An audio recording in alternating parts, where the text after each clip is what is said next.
YouTube, what's happening? Hey, we're gonna talk about today what was my worst experience at orientation. I'm gonna go on down the list, and we just gonna jump right into it. I ain't even gonna play with y'all today. We just gonna jump right into it. Uh, starting, we're gonna start with like the best, and the last one is gonna be the worst. Okay. So, as y'all may or may not know, I currently am a local driver. I drive in dump for Big Blue Trucking, but that wasn't always the case. I've been over the road, I've been regional, I've been with other local companies. Okay.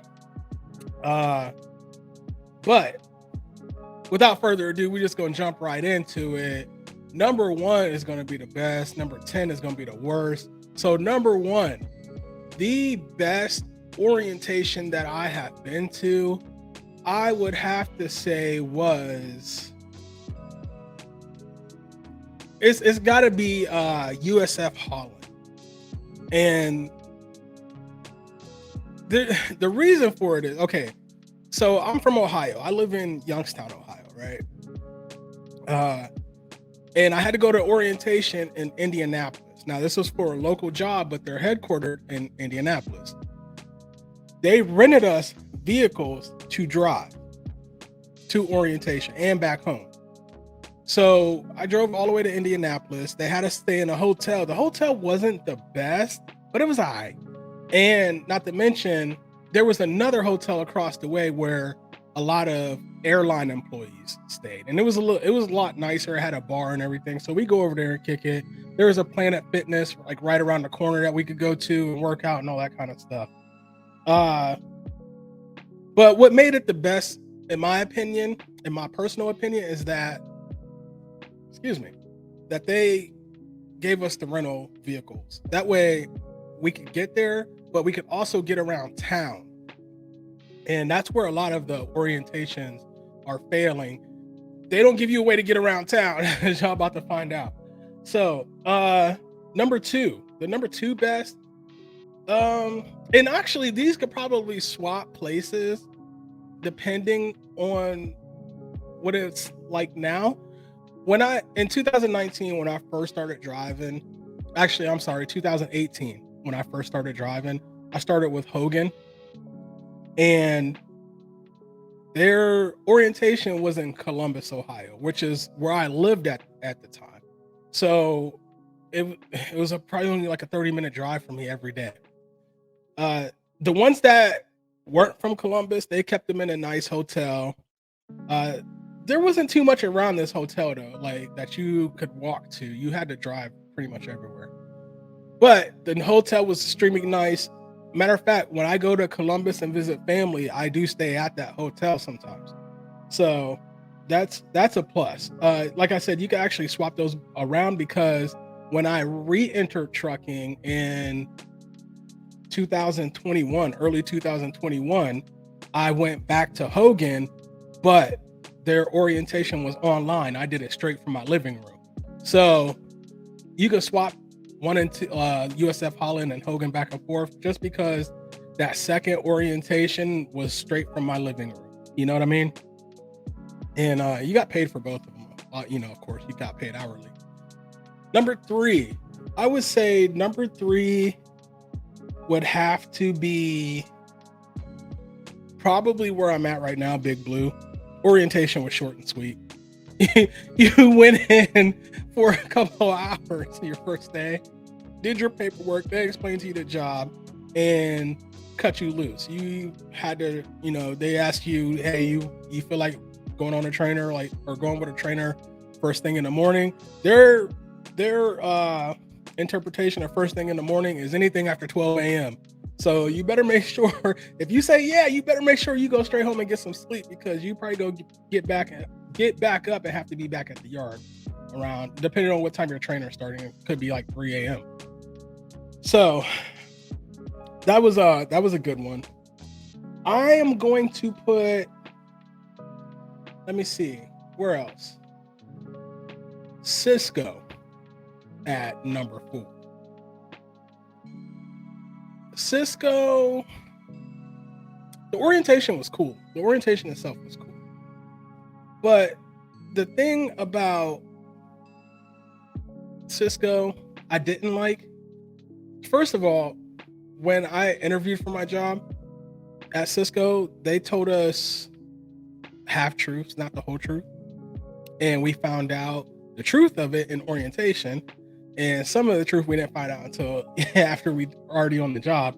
But the one thing I didn't like about orientation, I'm a low carb eater. And a lot of these orientations, I don't know what is it about Subway that some of these trucking companies love. Cisco is a food company. They had a test kitchen literally right down the hall that we had to pass. All they had to do was hire a chef to come in or bring a chef in, have them cook some of their food that was down in the warehouse for us and let us, try some of the product that we would be delivering. But no, they wanted to order a Subway. And, there's not, being a low carb eater, there's not a lot of things I can eat at Subway besides their salad, and Subway can't make salads for crap. Their salads suck. Okay. So that's why Cisco is at number 4 on the list. Number 5 is going to have to be, actually, you know what? Yeah, no, we're going to leave Cisco at number 4. Number 5 is going to be Jordan Carriers.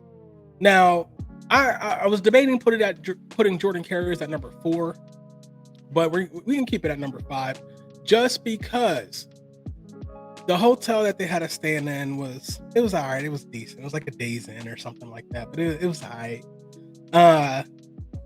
The food was great because they had this gas station that was like right up the street. It was within walking distance.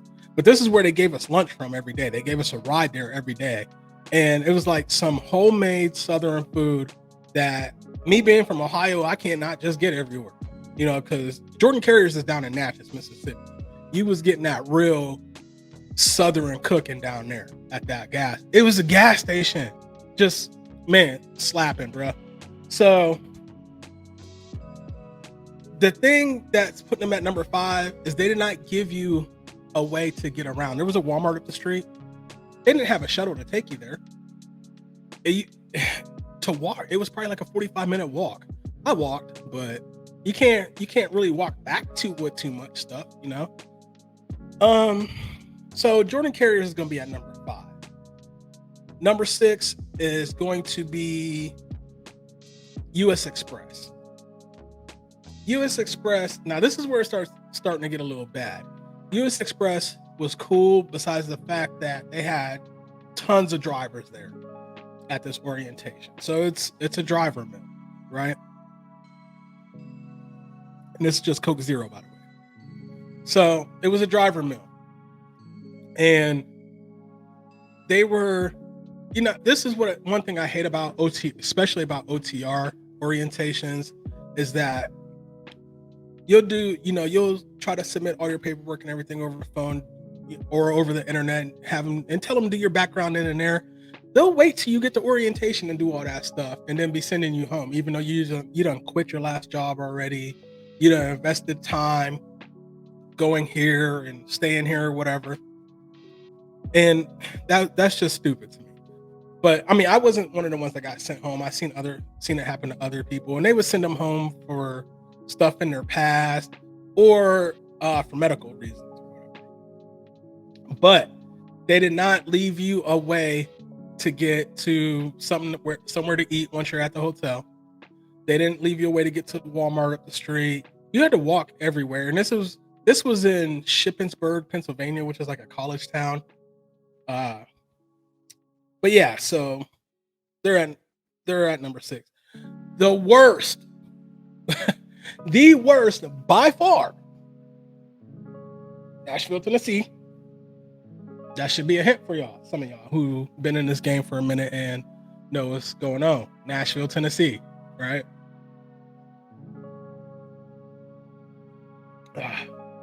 Western Express. The absolute worst orientation that I have been to. It was the worst. Like, I mean, bad. their lunch, they catered lunch, but the food was horrible, right?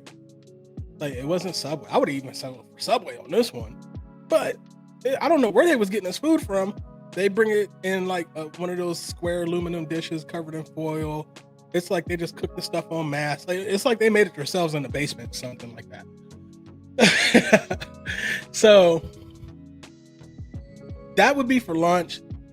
That would be for dinner before you left orientation, not when you're back at the hotel. And the hotel, oh my goodness, the hotel.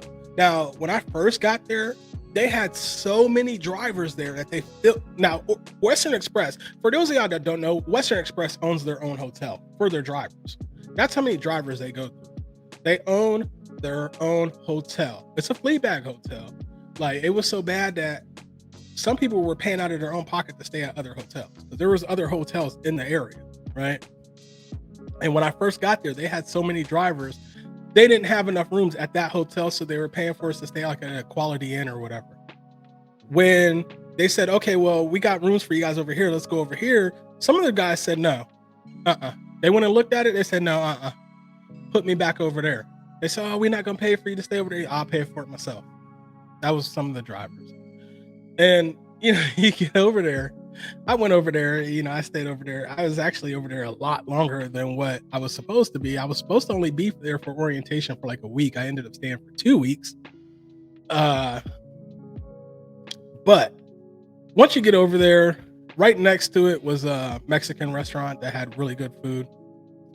And right next to that was a Jack in the Box, which where I'm from, we don't have Jack in the Box, but I've heard of it. So I got to eat there for a little bit. And then up the street a little ways was a really dope barbecue spot. Like Nashville, if you've never had Nashville barbecue, you gotta, if you go to Nashville, you gotta try it. It's good, it's some good barbecue, right? Especially that place. I can't think of the name of it right offhand.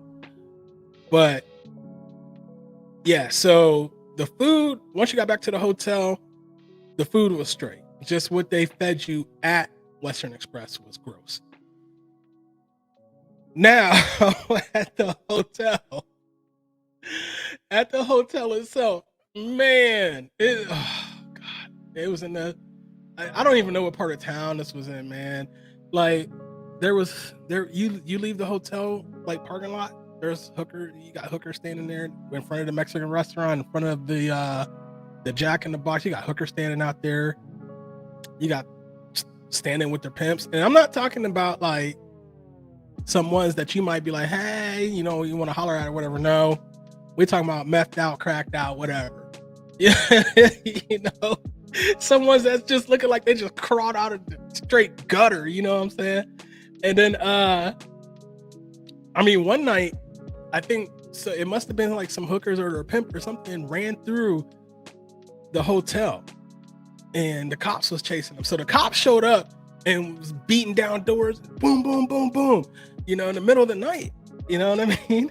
It was horrible. It was straight horrible. And then I went to the Mexican restaurant, right? And this was so confusing because I go in the Mexican restaurant, I'm sitting there eating. I look over the thing, there's 3 skinheads sitting there eating dinner. Like, I mean, skinheads. Like, there was no question that they were skinheads.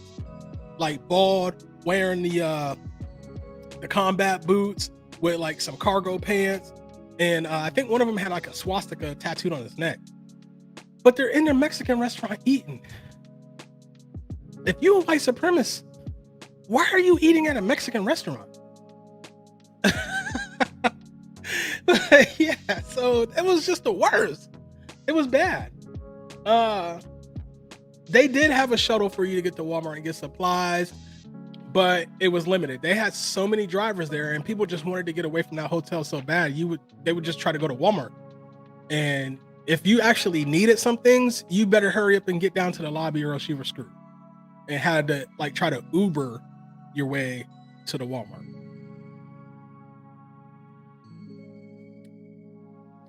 So, with that being said, that was absolutely the worst orientation that I have ever been to. Now, don't get me wrong.